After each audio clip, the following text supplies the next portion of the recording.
نحمده ونصلي ونسلم على رسوله الكريم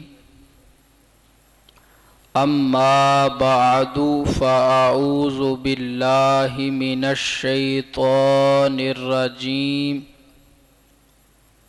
بسم الله الرحمن الرحيم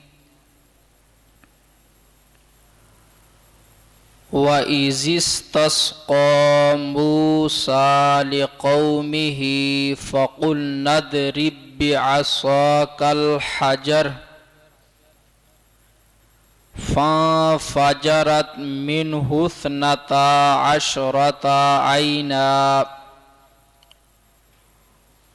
قَدْ عَلِمَ كُلُّ أُنَاسٍ مَّشْرَبَهُمْ کلوا واشربوا من رزق اللہ ولا تعثوا فی الارض مفسدین آمنت باللہ صدق اللہ مولانا العظیم اللہم صلی علی سیدنا محمد وعلی آل سیدنا و مولانا محمد وبارک وسلم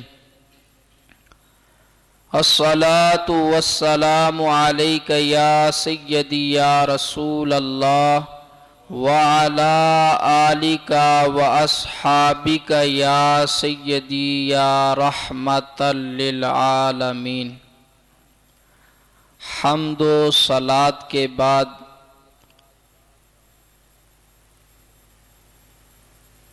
جیسا کہ آپ احباب کو معلوم ہے کہ آج کے اس خطبہ کے اندر ماہانہ درس قرآن جو دیا جاتا ہے اس کو بھی بیان کیا جائے گا، اور آج ہی ماہانہ 11ویں شریف کی محفل بھی ہے۔ اللہ کریم کی بارگاہ میں دعا ہے کہ اللہ کریم اپنی بارگاہ عالیہ میں اس کو قبول فرمائے اور حق سچ کہنے کی توفیق عطا فرمائے۔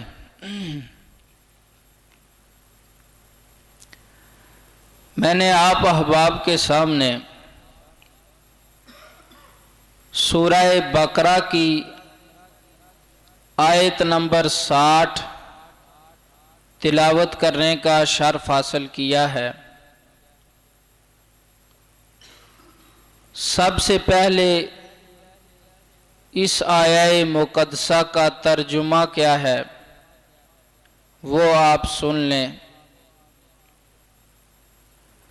وَإِذِ اسْتَسْقَىٰ، اور جب پانی مانگا موسیٰ علیہ السلام نے لِقَوْمِهِ، اپنی قوم کے لیے، فَقُلْنَا اضْرِب، تو ہم نے کہا کہ مارو، بِعَصَاكَ الْحَجَرَ، اپنا عصا پتھر پر، فَانْفَجَرَتْ، پھر جاری ہو گئے، پھوٹ پڑے، مِنْهُ اثْنَتَا عَشْرَةَ عَيْنًا، 12 چشمے، قد، تحقیق، عَلِمَ كُلُّ أُنَاسٍ مَّشْرَبَهُمْ، تمام لوگوں نے اپنے پینے کی جگہ کو جان لیا، کلو وشربو، کھاؤ اور پیو، من رزق اللہ، اللہ کے رزق سے، ولا تعثوا، اور نہ پھرو، فی الارض، زمین میں، مفسدین، فسادی بن کر۔ یہ اس آیہ مقدسہ کا ترجمہ ہے۔ اس سے پہلے اللہ کریم نے جو بنی اسرائیل کے اوپر احسانات کیے تھے ان احسانات کو یاد کرنے کا حکم دیا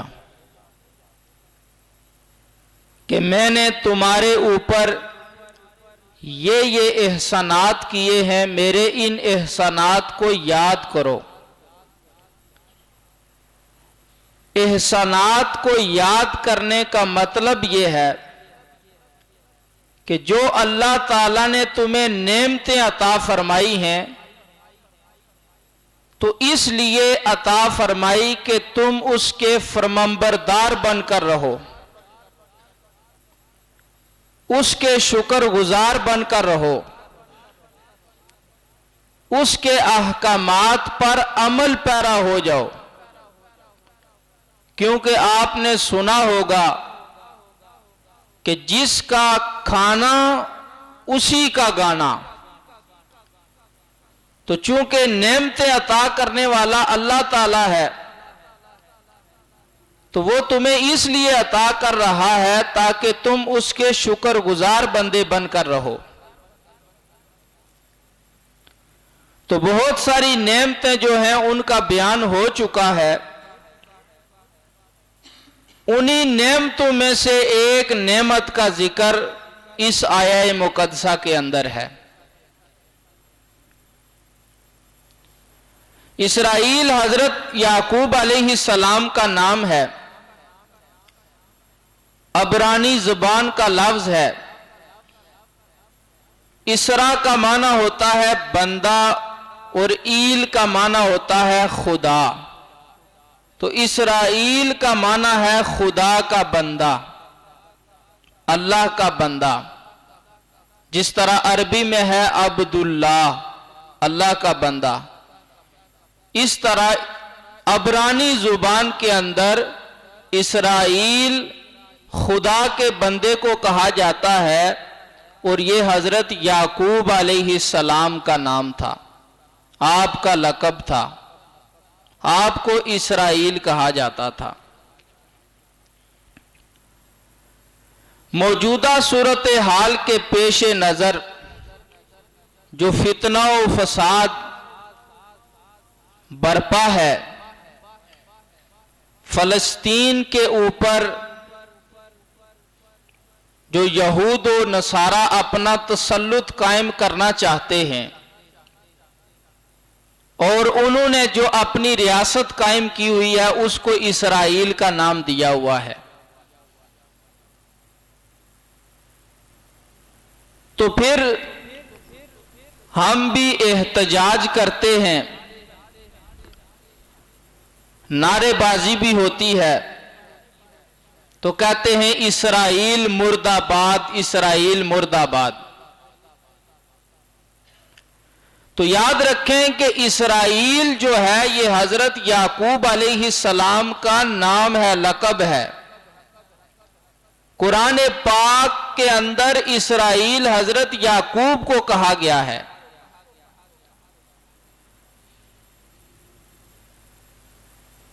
آپ کی اولاد کو بنی اسرائیل کہا گیا ہے، یعنی اسرائیل کی اولاد۔ تو اس طرح اسرائیل مرد آباد کے نعرے لگانا یہ درست نہیں ہے۔ آپ کہیں اللہ تعالیٰ یہود و نصارہ پر اپنا قہر فرمائے، یہود و نصارہ کو تباہ و برباد کر دے۔ یہود و نصارہ نے جو اپنی حکومت قائم کرنے کے لیے تسلط جمایا ہوا ہے، اللہ اس کو تہس نہس کر دے۔ اسرائیل ایک نبی کا نام اور لقب ہے، تو لاشعوری طور پر ہم تو اس اسرائیل کو جو موجودہ انہوں نے ملک بنایا ہوا ہے اس کو مرد آباد کہتے ہیں، لیکن چونکہ ایک نبی کا نام ہے اس لیے احتیاط ضروری ہے۔ چونکہ یہ جو یہود و نصارہ ہیں یہ حضرت یعقوب علیہ السلام کی اولاد میں سے ہی ہیں، اس لیے ان کے نام پر یہ ایک ملک قائم کرنا چاہتے ہیں۔ اسی لیے انہوں نے اس کا نام اسرائیل رکھا۔ تو یہ سب سے پہلی بات ہے کہ آپ نے اس حوالے سے احتیاط کرنی ہے کہ اسرائیل نبی کا نام ہے۔ حضرت یعقوب علیہ السلام کو اسرائیل قرآن نے کہا ہے، لہذا اسرائیل مرد آباد کہتے ہوئے احتیاط کرنی چاہیے۔ بنی اسرائیل یہود و نصارہ جو ہیں، قرآن پاک کے اندر بے شمار مقامات میں اللہ تعالیٰ نے یہود و نصارہ کے اوپر جو احسانات کیے ان کو بھی بیان فرمایا، اور پھر جو انہوں نے آگے سے رویہ اختیار کیا اللہ نے اس کو بھی بیان فرمایا کہ اللہ کا ان کے اوپر کس قدر انعام ہوا، اللہ نے کس قدر ان کو اپنی نعمتوں سے مالا مال کیا۔ تو بجائے شکر گزار بننے کے انہوں نے اللہ کی نافرمانی میں ساری حدود کو پامال کر دیا۔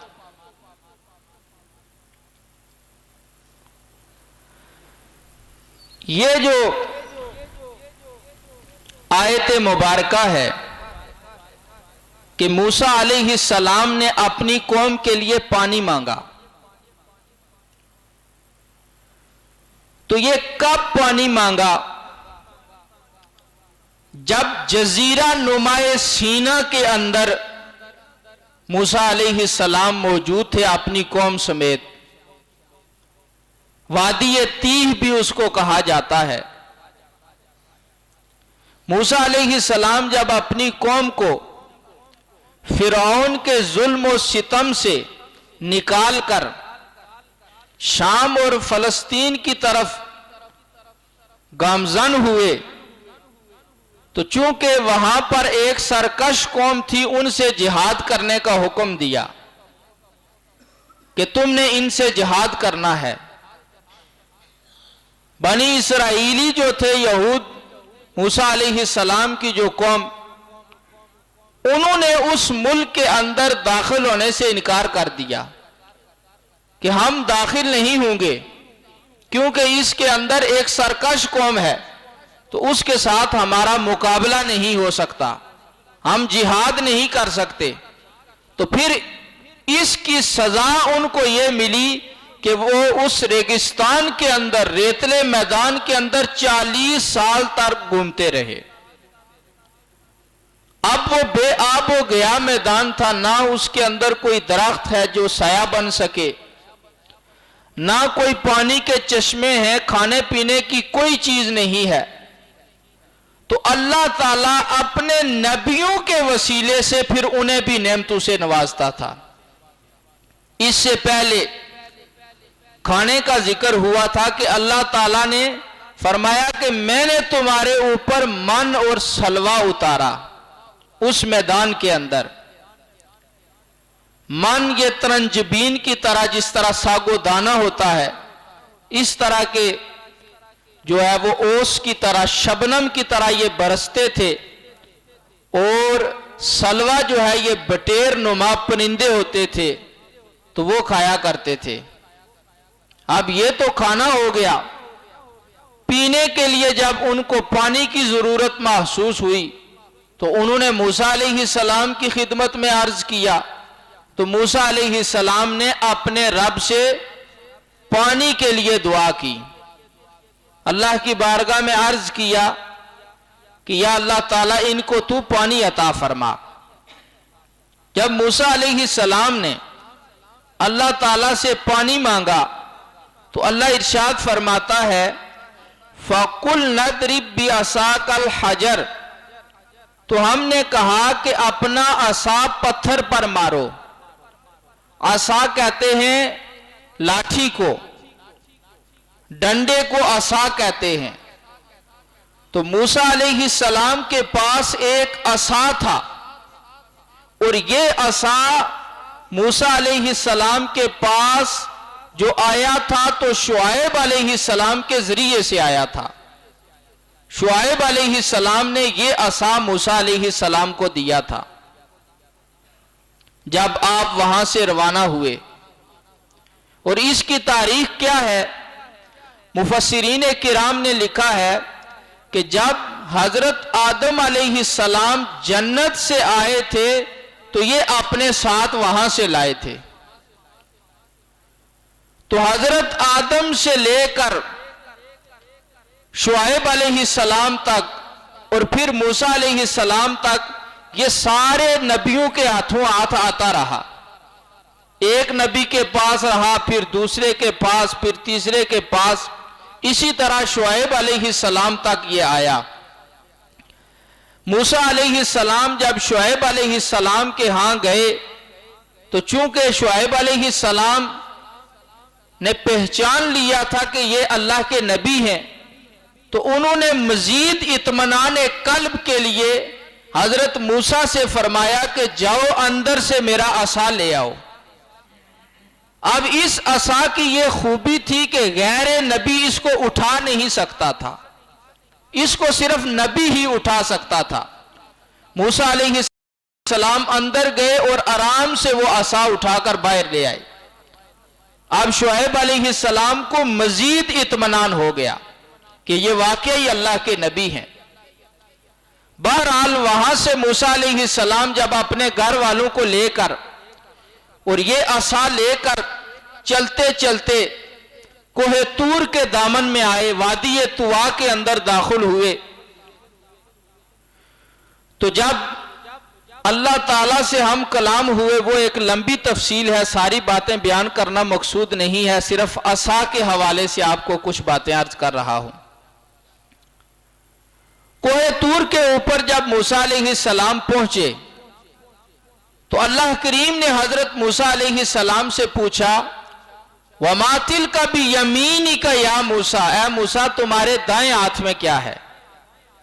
تو اب یہاں سے پتا چلا کہ عصا جو ہے وہ دائیں ہاتھ میں رکھنا چاہیے، لاٹھی جو ہے وہ دائیں ہاتھ میں رکھنا یہ سنت ہے. تو اللہ نے پوچھا اے موسیٰ تمہارے دائیں ہاتھ میں کیا ہے؟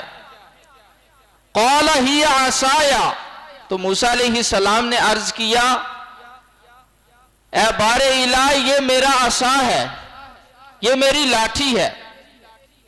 أَتَوَكَّأُ عَلَيْهَا، میں اس کے ساتھ ٹیک بھی لگاتا ہوں.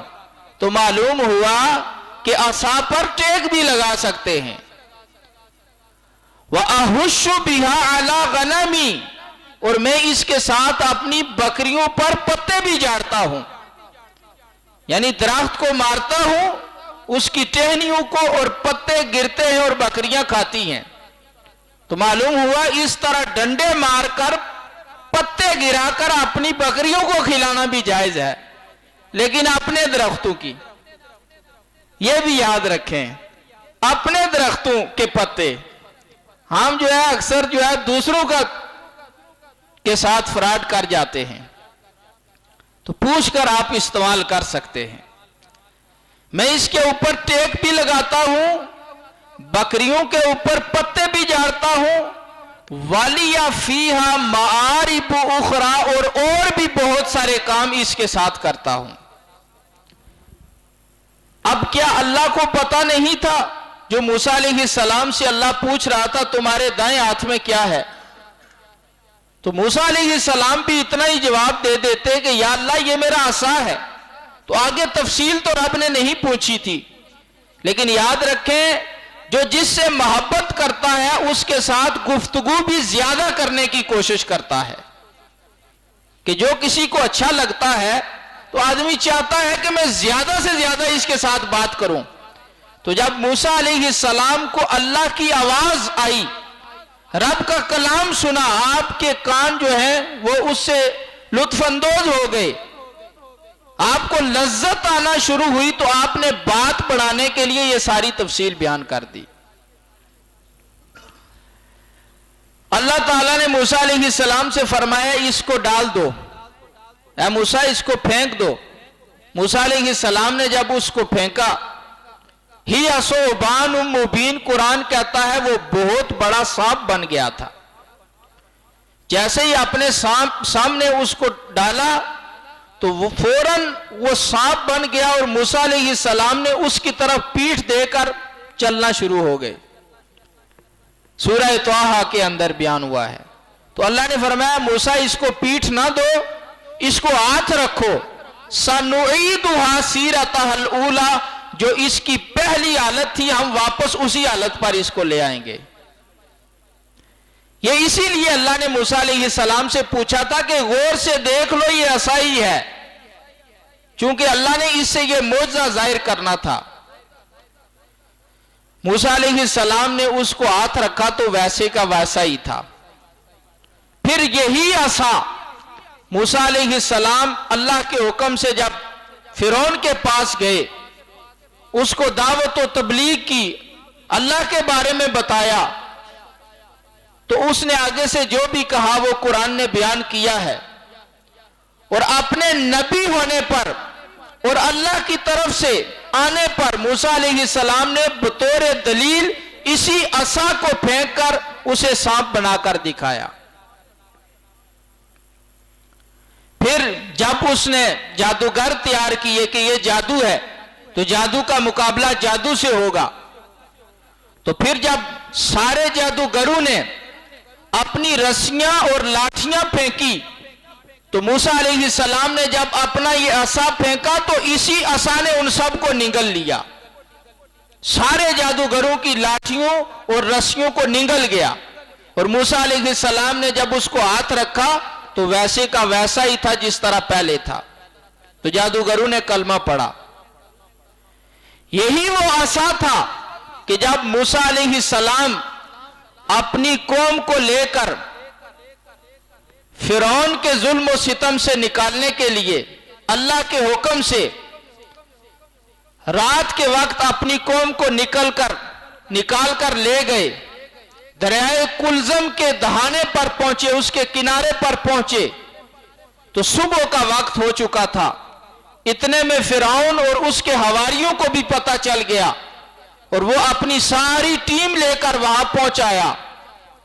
تو جب موسیٰ علیہ السلام کی قوم نے موسیٰ علیہ السلام سے کہا کہ اے موسیٰ تو دنیا میں آیا بھی نہیں تھا تو ہمیں عذاب دیا گیا، اور اب آیا ہے تو اب بھی ہمیں مار ہی مار ہے. آگے چھلانگ لگاتے ہیں تو دریا گہرا ہے، ڈوب کر مر جائیں گے، اور اگر یہیں کھڑے رہے تو یہ فرعون نہیں چھوڑے گا. تو موسیٰ علیہ السلام نے فرمایا کلا ان معی ربی سیہدین، ہرگز ایسا نہیں ہے، میرا رب میرے ساتھ ہے، عنقریب میری رہنمائی فرمائے گا. پھر اللہ تعالیٰ نے موسیٰ علیہ السلام سے فرمایا اے موسیٰ اپنا یہ عصا اس دریا کے اوپر مارو. تو موسیٰ علیہ السلام نے یہی عصا دریائے کلزم کے اوپر مارا تو وہ 2 ٹکڑے ہو گیا اور درمیان میں سے خشک راستہ بن گیا. تو موسیٰ علیہ السلام اپنی قوم کو لے کر وہاں سے نکل گئے اور فرعون غرق ہو گیا. اور یہی عصا تھا کہ جب موسیٰ علیہ السلام سے ان کی قوم نے پانی مانگا تو موسیٰ علیہ السلام نے اس عصا کو پتھر کے اوپر مارا تو اس میں سے 12 چشمے جاری ہو گئے. فرمایا موسیٰ اس کو اپنے پتھر کے اوپر مارو اپنے عصا کو. تو یہ اصل کمال جو تھا یہ نبی کے ہاتھ کا تھا. اللہ نے نبی کے ہاتھ کے اندر اتنا کمال رکھا ہوا تھا کہ جس سے اس کا اظہار ہو رہا تھا. آج بھی وہ کسی عجائب گھر کے اندر موجود ہوگا، آپ جا کر اس کو اگر کسی پتھر پر مارے تو چشمے جاری نہیں ہوں گے. تو یہ اللہ تعالیٰ نے اپنے نبیوں کے ہاتھوں کے اندر ایسے کمال رکھا ہوتا ہے کہ پھر اس طرح ان سے اظہار ہوتا ہے. موسیٰ علیہ السلام سے فرمایا کہ اے موسیٰ اپنے اس عصا کو پتھر کے اوپر مارو. جب موسیٰ علیہ السلام نے پتھر کے اوپر مارا، اب پتھر کون سا تھا اس پر بھی بہت ساری باتیں لکھی گئی ہیں. آیا کوئی مخصوص پتھر انہوں نے اپنے ساتھ رکھا ہوا تھا یا جو بھی پتھر ملتا تو اس کو مار دیتے تھے، یا کوئی چٹان تھی؟ تو مختلف اس حوالے سے باتیں بیان کی گئی ہیں. جو بھی تھا اس کے ساتھ ہمارا کوئی سروکار نہیں، بس کوئی ایک پتھر تھا. تو اللہ کے حکم سے موسیٰ علیہ السلام اس کے اوپر اپنا عصا مارتے تو پھر کیا ہو جاتا؟ فن فجرت من اثنتا عشرۃ عینا، جاری ہو جاتے، جاری ہو گئے اس سے 12 چشمے۔ جب موسیٰ علیہ السلام نے اپنا عصا پتھر کے اوپر مارا، اس چٹان کے اوپر مارا، تو اس میں سے 12 چشمے جاری ہو گئے، ایک چٹان میں سے۔ اب 12 چشمے کیوں جاری ہوئے؟ اس لیے کہ بنی اسرائیل کے 12 قبیلے تھے، تو ہر قبیلے کے لیے الگ الگ سوراخ سے پانی بہنا شروع ہوا تاکہ آپس میں لڑائی نہ ہو۔ چونکہ پانی کی قحط سالی تھی، تو آپ اپنا اندازہ لگا لیں کہ ہم جہاں کہیں کسی شادی پر ہوں یا کوئی اور اس طرح کی تقریب ہو، ہجوم زیادہ ہو، تو ہر آدمی کس طرح آگے بڑھنے کی کوشش کرتا ہے، تو پھر کتنے زخمی بھی ہوتے ہیں، کتنوں کو نقصان بھی ہو جاتا ہے۔ اس لیے اللہ تعالیٰ نے 12 چشمے جاری کر دیے تاکہ آپس میں بغدڑ نہ مچے، ہر قبیلہ اپنے اپنے سوراخ سے جو ہے وہ پانی لیتا رہے۔ قد علم، تحقیق جان لیا، کل اناس، تمام لوگوں نے، مشربہم، اپنے پینے کی جگہ کو، تمام لوگ جتنے بھی تھے سب لوگوں نے اپنے اپنے گھاٹ کو پہچان لیا کہ ہم نے کون سے سوراخ سے پانی لینا ہے۔ اب یہ پہچان انہیں کس طرح ہوئی؟ تو اس حوالے سے یہ ہے کہ چونکہ 12 قبیلے تھے تو ہر قبیلے کی تعداد جو تھی وہ دوسرے سے مختلف تھی، کچھ میں زیادہ لوگ تھے، کچھ میں تھوڑے تھے، اس طرح۔ تو جس سوراخ سے زیادہ پانی نکلتا تھا اس میں سے جو زیادہ لوگ تھے وہ لیتے تھے، جس میں سے تھوڑا نکلتا تھا اس میں سے جو تھوڑے لوگ تھے وہ لیتے تھے۔ تو اس طرح سب کو معرفت ہو گئی، آپس میں لڑائی جھگڑے کی ضرورت پیش نہ آئی۔ آگے اللہ نے ان سے فرمایا کلو، کھاؤ، وشربو، اور پیو۔ فرمایا کھاؤ اور پیو۔ اس سے پہلے جب من و سلوہ اتارا تو وہاں فرمایا کلو من طیبات ما رزقناکم، جو ہم نے تمہیں ستھری چیزیں عطا کی ہیں ان میں سے کھاؤ۔ اب چونکہ یہاں پانی بھی تھا تو فرمایا من و سلوہ کھاؤ اور پانی اللہ کا دیا ہوا اس کو استعمال کرو۔ وَلَا تَعْثَوْا، اور نہ پھرو فِي الْأَرْضِ، زمین میں، مفسدین، فسادی بن کر۔ زمین کے اندر فسادی بن کر نہ پھرو، چونکہ فساد ان کے خون کے اندر رچا بسا تھا۔ یہ جو یہود تھے فساد یہ بہت زیادہ برپا کرتے تھے، ان کا کام ہی تھا فساد کرنا۔ فساد کس کو کہتے ہیں؟ کہ اللہ تعالیٰ نے جو حکم دیا ہے اس کی خلاف ورزی کرنا، اس کو فساد کہتے ہیں۔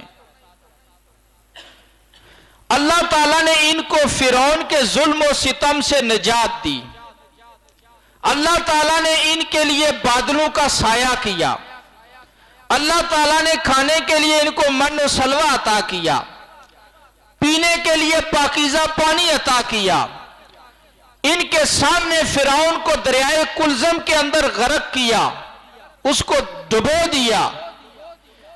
بجائے شکر گزار بننے کے جب فرعون کی غرقابی دیکھنے کے بعد آگے رواں ہوئے تو ایک قوم کے پاس سے گزر ہوا تو دیکھا کہ وہ قوم اپنی بتوں کی پوجا کر رہی تھی۔ تو بجائے اس رب کو ماننے کے جس رب نے ان کو نجات عطا کی اور اتنی نعمتیں عطا کی، تو انہوں نے موسیٰ علیہ السلام سے کہنا شروع کر دیا کہ موسیٰ جس طرح انہوں نے اپنا ایک خدا بنایا ہوا ہے اسی طرح ہمیں بھی ایک خدا بنا کر دے تاکہ ہم بھی اس کی عبادت کریں۔ تو موسیٰ علیہ السلام نے فرمایا طوف ہے تم پر، بربادی اور ہلاکت ہے تم پر کہ اللہ کے بارے میں تم ایسی باتیں کرتے ہو۔ ظالموں، جس رب نے تمہیں اتنے ظلم سے نجات دی، بجائے اس کے سامنے سجدہ ریز ہونے کے تم نے جو ہے ان بتوں کو معبود بنانا شروع کر دیا، بتوں کو خدا بنانے کے دعوے دار ہو۔ تو فرعون سے تمہیں اس لیے نجات دلوائی تھی تاکہ تم اپنے رب کو آزادی سے یاد کر سکو، اس کے سامنے سر بسجود ہو۔ تو اگر تم نے بتوں کو ہی ماننا تھا تو پھر فرعون سے جان چھڑانے کی کیا ضرورت تھی؟ تو فساد جو تھا یہ بہت زیادہ کرتے تھے، اللہ تعالیٰ نے ان کو فساد کرنے سے منع کیا۔ آج بھی دیکھیں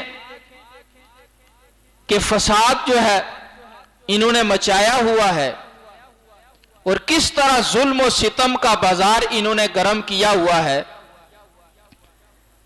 قرآن پاک نے ان کی ہر بات کو کھول کھول کر بیان کیا ہے۔ اکثر انبیاء انہی میں تشریف لائے، اکثریت انبیاء کی انہی کے اندر تشریف لائی، لیکن پھر بھی انہوں نے انبیاء کو بھی نہیں مانا سوائے چند کے۔ اب ان کے حوالے سے اللہ فرماتا ہے، سورہ ممتحنہ ہے، اس کی آیت نمبر 2 ہے، اللہ ارشاد فرماتا ہے اِن یثقفوکم، فرمایا یہ جو یہود ہیں اگر تمہارے اوپر ان کو غلبہ حاصل ہو جائے، اے مسلمانوں اگر ان کے پاس اتنی طاقت ہو کہ یہ تمہارے اوپر حملہ کر سکیں، فرمایا یکونوا لکم اعداء، یہ تمہارے دشمن ہو جائیں گے۔ جو بظاہر تمہارے ساتھ بڑی ہمدردی کے دعوے کرتے ہیں کہ ہم تمہارے بڑے ہمدرد ہیں، فرمایا ان کے پیچھے ان کا اپنا مقصد کار فرما ہے۔ جیسے ہی ان کو موقع ملے گا تو یہ پھر کیا کریں گے؟ تمہارے ساتھ دشمنی کرنا شروع ہو جائیں گے۔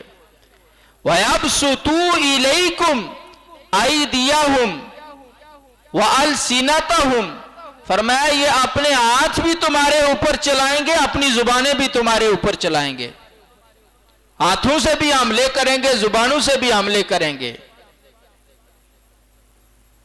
وَدُّوا لَوْ تَكْفُرُونَ، یہ چاہتے ہیں کہ تم بھی انہی کی طرح کافر ہو جاؤ، تمہیں بھی سرکش بنانا چاہتے ہیں، جس طرح یہ خود باغی ہیں اسی طرح تمہیں بھی بغاوت کے اوپر آمادہ کرنا چاہتے ہیں۔ فتنہ و فساد اللہ کو پسند نہیں ہے، اللہ نے فساد کرنے سے منع کیا ہے، اور کب سے منع کیا ہے؟ سورہ مائدہ کے اندر اللہ تعالیٰ نے اس کو بیان کیا ہے۔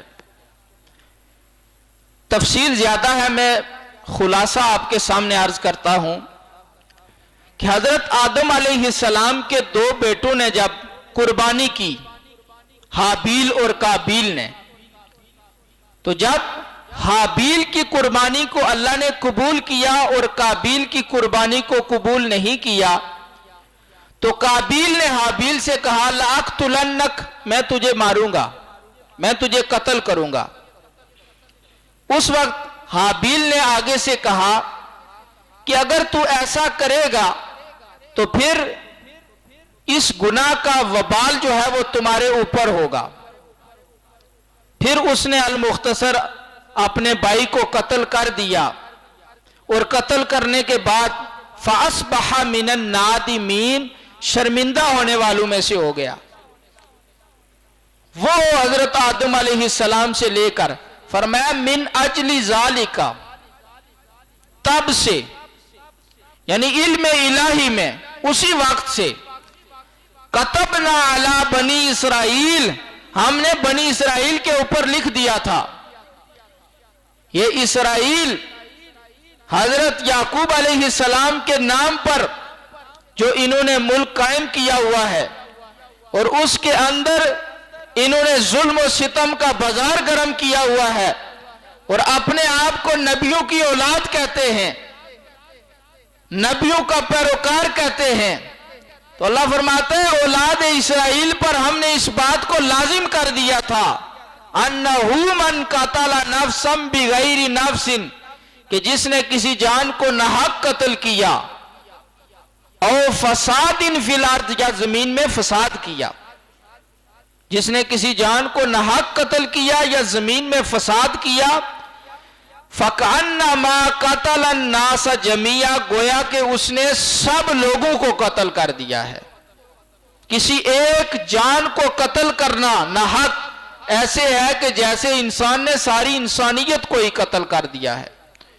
اور ایک حدیث پاک کا مفہوم ہے کہ ایک بندہ مومن جس کو قتل کر دیا جائے، ساری روح زمین بھی اکٹھی ہو کر اس کی قیمت دینا چاہے تو اس کی قیمت نہیں دے سکتے، اس قدر اللہ تعالیٰ نے اس کی عزت رکھی ہے۔ جنگ کے بھی کچھ آداب ہوتے ہیں، کچھ اصول ہوتے ہیں۔ اب جو فساد کرنے والے ہیں ان کی اللہ تعالیٰ نے سزا کو بھی بیان فرمایا، چونکہ اللہ فساد کرنے کو پسند نہیں کرتا اور فسادیوں کو بھی پسند نہیں کرتا، اور جو ایسا کرنے والے ہیں ان کے بارے میں اللہ نے فرمایا کہ ان کے ساتھ یہ سلوک ہونا چاہیے۔ فرمایا انما بے شک جزاء الذین یحاربون اللہ ورسولہ، جو لوگ اللہ اور اس کے رسول سے جنگ کرتے ہیں ان کی جزا یہ ہے وَيَسْعَوْنَ فِي الْأَرْضِ فَسَادًا، اور زمین میں فساد کرنے کی کوشش کرتے ہیں، زمین میں خرابی پیدا کرنے کی کوشش کرتے ہیں۔ تو فرمایا ان کی سزا کیا ہے؟ أَن يُقَتَّلُوا، یہ کہ ان کو قتل کیا جائے۔ جو فساد کرنے والے ہیں ان کی جزا کیا ہے کہ ان کو قتل کیا جائے، او یصلبوا، یا ان کو سولی چڑھا دیا جائے۔ سولی کا معنی ہوتا ہے زندہ بندے کو لٹکا دینا تاکہ وہ تڑپ تڑپ کر مر جائے، اس کو کہتے ہیں سولی۔ فرمایا ان کو قتل کر دو تب بھی ٹھیک ہے، سولی چڑھا دو تب بھی ٹھیک ہے۔ او تقطع ایدیہم، یا ان کے ہاتھوں کو بھی کاٹ دو، وارجلہم، اور ان کے پاؤں کو من خلاف، مخالف سمت سے، یعنی اگر دایاں ہاتھ کاٹتے ہو تو بایاں پاؤں کاٹ دو، اگر بایاں ہاتھ کاٹتے ہو تو دایاں پاؤں کاٹ دو، اس طرح ان کے ہاتھوں اور پاؤں کو کاٹ کر چھوڑ دو۔ یہ تیسری سزا بیان فرمائی۔ اور چوتھی، او یا ینفو من الارض، ان کو نکال دیا جائے زمین سے، یعنی در بدر کر دیا جائے ان کو۔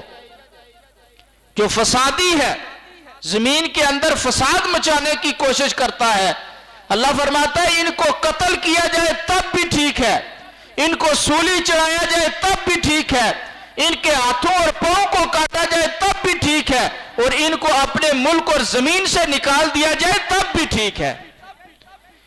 یہ اتنے فسادی تھے، اسی لیے تو رسول اللہ نے ان کو جو ہے خیبر سے نکالا تھا، مدینے سے ان کو نکالا تھا، اور قیامت تک یہ ذلیل و رسوا ہوتے رہیں گے۔ آج اگر ان کو کچھ قوت حاصل ہے تو یہ اس لیے ہے کہ ان کو کسی کی پشت پناہی حاصل ہے، وگرنہ اللہ فرماتا ہے قیامت تک اللہ ایسے بندے ان کے اوپر مسلط کرتا رہے گا جو ان کو عذاب دیتے رہیں گے۔ فرمایا یہ بچ نہیں سکتے، اینما ثقفوا، جہاں بھی یہ پائے گئے ان کو قتل کیا جائے گا، ان کے پاؤں ایک جگہ ٹھہر نہیں سکیں گے۔ ہاں، اللہ کی پناہ اگر مل جائے یا لوگوں کی کچھ پناہ مل جائے تو پھر ان کا کچھ بچاؤ ہو سکتا ہے۔ تو آج اگر یہ اس قدر مسلمانوں کے اوپر ظلم و ستم کر رہے ہیں تو ان کو کچھ پناہ حاصل ہے، وگرنہ اللہ تعالیٰ نے قیامت تک کے لیے ان کے اوپر لعنت کی ہوئی ہے، اور کبھی بھی یہ کامیاب نہیں ہو سکتے۔ ان کے بارے میں انہی کی کتابوں کے اندر اللہ تعالیٰ نے بیان فرمایا ہے۔ 15واں پارہ سورہ بنی اسرائیل، اس کے شروع میں ہی اللہ تعالیٰ ارشاد فرماتا ہے وَقَدَيْنَا إِلَىٰ بَنِي إِسْرَائِيلَ فِي الْكِتَابِ، کہ ہم نے کتاب کے اندر یعنی تورات کے اندر یہ بنی اسرائیل کے بارے میں فیصلہ کر دیا تھا، یعنی یہود کے بارے میں ہم نے یہ فیصلہ کر دیا تھا۔ کیا فیصلہ کیا تھا؟ لَتُفْسِدُنَّ فِي الْأَرْضِ مَرَّتَيْنِ، کہ تم زمین میں 2 مرتبہ فساد کرو گے۔ یہ اس وقت کے حالات کے پیش نظر بیان کیا گیا۔ فرمایا تم، اللہ کو چونکہ پتا تھا یہ فسادی ہیں، تو فرمایا تم فساد کرو گے 2 مرتبہ، وَلَتَعْلُنَّ عُلُوًّا كَبِيرًا، اور بڑی چڑھائی کرو گے، بڑی سرکشی کرو گے۔ تو جب اللہ تعالیٰ نے وہ جو بات بیان فرمائی تھی کہ 2 مرتبہ تم فساد کرو گے، فَإِذَا جَاءَ وَعْدُ أُولَاهُمَا، فرمایا جب پہلی مرتبہ انہوں نے فساد کیا تو پھر کیا ہوا؟ بَعَثْنَا عَلَيْكُمْ عِبَادًا لَنَا، ہم نے تمہارے اوپر اپنے بندے بھیجے، اولی باسن شدیدن، سخت جنگجو، فجاسو خلال الدیار، جو تمہارے گھروں کے اندر داخل ہو گئے۔ جب پہلی مرتبہ انہوں نے فساد کیا، فتنہ و فساد کیا، تو ان کے اوپر اللہ تعالیٰ نے مختلف لوگوں کو مسلط کیا۔ اس کے حوالہ سے ایک یہ بھی ہے کہ اللہ تعالیٰ نے بخت نصر کو ان کے اوپر مسلط کیا تھا یہود پر، اور بخت نصر نے ان کے پرخچے اڑا کر رکھ دیے تھے۔ ایک یہ بات ہے، اور دوسری بات یہ ہے کہ جب انہوں نے ظلم و زیادتی کی تو اللہ تعالیٰ نے جالوت کو ان کے اوپر مسلط کیا تھا۔ جالوت ایک سرکش بادشاہ تھا، اس کو اللہ تعالیٰ نے ان کے اوپر مسلط کیا تھا۔ اور پھر یہ ہوا کہ حضرت داؤد علیہ السلام کا حضرت داؤد علیہ السلام نے اس جالوت کو قتل کیا تھا۔ طالوت اس وقت بادشاہ تھا، تو جالوت نے جو ہے ان کو مارا۔ یہ پہلی مرتبہ ہوا جب انہوں نے فساد کیا، اور دوسری مرتبہ جب انہوں نے فساد کیا تو پھر اللہ تعالیٰ نے رومیوں کو ان کے اوپر مسلط کر دیا۔ تو رومیوں نے پھر کیا کیا؟ کہتے ہیں مسجد کو بھی ڈھا دیا، مسجد اقصیٰ کو، اور ان کی بھی خوب درگت بنائی۔ تو اس طرح یہ شروع سے مار کھاتے ہی آ رہے ہیں۔ مسلمانوں سے ان کو کتنی ذلت اور رسوائی ملنے کو دیکھنی پڑی۔ خیبر سے رسول اللہ نے ان کو نکال دیا، اسی لیے وہ سازشیں کر رہے ہیں کہ یہ ہماری جگہ ہے، ہمیں یہاں سے نکالا گیا ہے، ہم یہ واپس لیں گے، اور ہم مسلمان جو ہیں ہم سوچتے ہی نہیں ہیں، ہمارا صرف اتنا ہے جی اعلان جہاد کرو۔ اعلان جہاد کس کے خلاف کریں؟ سود ہم کھاتے ہیں، تو اللہ فرماتا ہے سود خورو تم اللہ سے اعلان جہاد کرو۔ تو یہ ہماری مسلمانی ہے کہ ہم خود صحیح مسلمان نہیں ہیں، تو ہم ان سے اعلان جہاد کیا کریں گے؟ جو کام وہ کرنے والے ہیں وہی تو ہم کرتے ہیں۔ ایک مرتبہ میں ادھر بازار میں گیا تو ایک بزرگ جو ہے وہ بات کر رہے تھے، وہ کہنے لگے کہ آپ یہ نعرے لگاتے ہو کہ امریکہ مرد آباد، فلاں مرد آباد، فلاں مرد آباد، رات کو نعرے لگاتے اور دوسرے دن پتہ چلتا ہے کہ مسلمان کشتی کے ذریعے فلاں جا رہے تھے جگہ اور وہ سمندر کے اندر ڈوب کر غرق ہو گئی۔ ادھر سے نعرے ہمارے ان کے خلاف ہیں اور جاتے ہم انہی کے پاس ہیں۔ ہر بندے کی یہی خواہش ہے کہ ہم ان کے پاس جائیں۔ نعرے ہمارے انہی کے خلاف ہیں، لیکن تہذیب ہم نے ان کی اپنائی ہوئی ہے، رسم و رواج ان کا ہم نے اپنایا ہوا ہے۔ علامہ اقبال نے کہا تھا وضع میں ہو تم نصارہ تو تمدن میں ہنود، یہ مسلمان ہیں جنہیں دیکھ کے شرمائے یہود۔ وہ بھی کہتے ہیں کام سارے ہمارے والے کرتے ہو اور زبان ہمارے خلاف چلاتے ہو۔ تو جب تک عملی طور پر ہم بائیکاٹ نہیں کریں گے، صحیح مسلمان نہیں بنیں گے، تو پھر ہمیں بھی فتح نہیں ملے گی، اسی طرح مار پڑتی رہے گی۔ غزوہ احد کے اندر حضور پاک صلی اللہ علیہ وسلم کے صحابہ کرام میں سے چند کو رسول اللہ نے اس پہاڑی کے اوپر کھڑا کیا کہ جو مرضی ہو جائے تم نے اپنی اس جگہ کو نہیں چھوڑنا۔ تو جب مسلمانوں کو اللہ نے فتح دے دی تو انہوں نے کہا اب کافر بھاگ گئے ہیں تو چلو اب جنگ ختم ہو گئی ہے، لیکن رسول اللہ نے منع فرمایا تھا کسی حال میں بھی نہیں تم نے چھوڑنا۔ تو جب انہوں نے دیکھا کہ جنگ تو ختم ہو گئی ہے، انہوں نے اس بات کو چند نے یہ نہ سوچا کہ رسول اللہ نے منع فرمایا تھا، وہ جو میدان جنگ کے اندر تھے، فتح ان کو اللہ نے دی ہوئی تھی، رسول اللہ کے صحابہ تھے، لیکن رسول اللہ کی اتنی سی بات کو نہیں مانا تو پھر اللہ تعالیٰ نے دوبارہ کافروں کو ان کے اوپر مسلط کر دیا، اور کافی پھر مسلمانوں کو جانی اور مالی نقصان اٹھانا پڑا، پھر اللہ نے فتح دے دی۔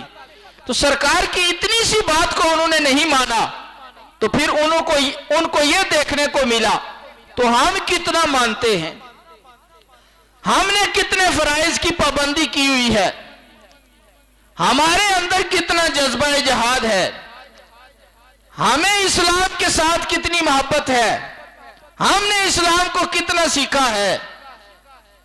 تو یاد رکھیں ہمارے ملک کے اندر سودی نظام چلتا ہے، ہر تیسرا بندہ جو ہے سود کھاتا ہے، تو اللہ فرماتا ہے فَأَذَنُوا بِحَرْبٍ مِّنَ اللَّهِ وَرَسُولِهِ، فرمایا سود کھانے سے باز نہیں آتے تو اللہ سے اعلان جنگ کرو، اللہ سے اعلان جنگ کرو۔ اللہ سود کھانے والوں کو کہہ رہا ہے تم اعلان جنگ کرو اللہ سے، تو ہم کہتے ہیں ہم ان سے اعلان جنگ کریں گے۔ تو پہلے سود چھوڑو اور پھر اعلان جنگ کرو کافروں سے، پہلے صحیح مسلمان بنو، جو اللہ کا دین ہے اس کے اوپر عمل پیرا ہو، پھر اللہ تمہیں فتح عطا فرمائے گا۔ وَلَا تَهِنُوا وَلَا تَحْزَنُوا وَأَنْتُمُ الْأَعْلَوْنَ إِن كُنتُم مُؤْمِنِينَ، فرمایا سستی بھی نہ کرو اور غم بھی نہ کرو، تم ہی اعلیٰ رہو گے اگر تم مسلمان رہے، اگر تم مسلمان رہے تو تم ہی اعلیٰ رہو گے۔ تو اگر آج ہم اعلیٰ نہیں رہے تو پھر یاد رکھیں وہ معزز تھے زمانے میں مسلمان ہو کر اور ہم خار ہوئے تاریک قرآن ہو کر۔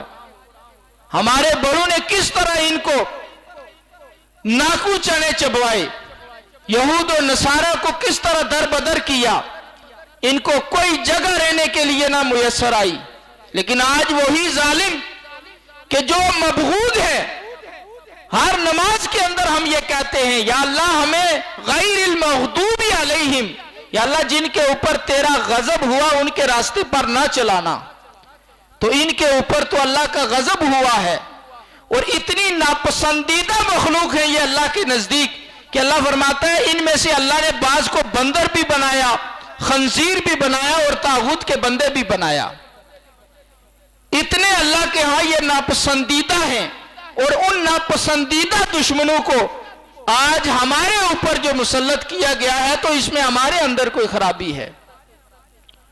وہ فلسطین کہ جس کے اندر اکثر انبیاء رہے، جس کو ارض مقدس کہا گیا، جس کے بارے میں قرآن کہتا ہے الذین بارکنا حولہ، فرمایا سبحان الذی اسری بعبدہ لیلا من المسجد الحرام الی المسجد الاقصی، وہ مسجد اقصی کہ جس تک میرے محبوب کو اللہ نے سیر کرائی تھی، نبیوں کی رسول اللہ نے امامت کرائی تھی، اس مسجد کے ارد گرد اکثر انبیاء کی قبریں ہیں، ارض مقدس ہے۔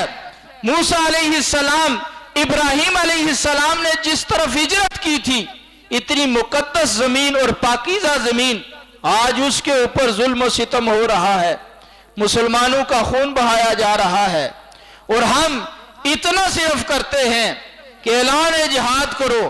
تو اعلان جہاد یہ ہے کہ ہر بندہ عملی طور پر تیار ہو جائے اور اپنے آپ کو سیدھا کرنے کی کوشش کرے کہ میں صحیح مسلمان بنوں گا، تو قطرہ قطرہ مل کر دریا بنتا ہے۔ یہ صرف زبانی نعرے لگا دینا یہ کافی نہیں ہے، جب تک کہ ہم عملی طور پر کوئی کام نہیں کریں گے اس وقت تک ہمیں کامیابی نہیں مل سکتی۔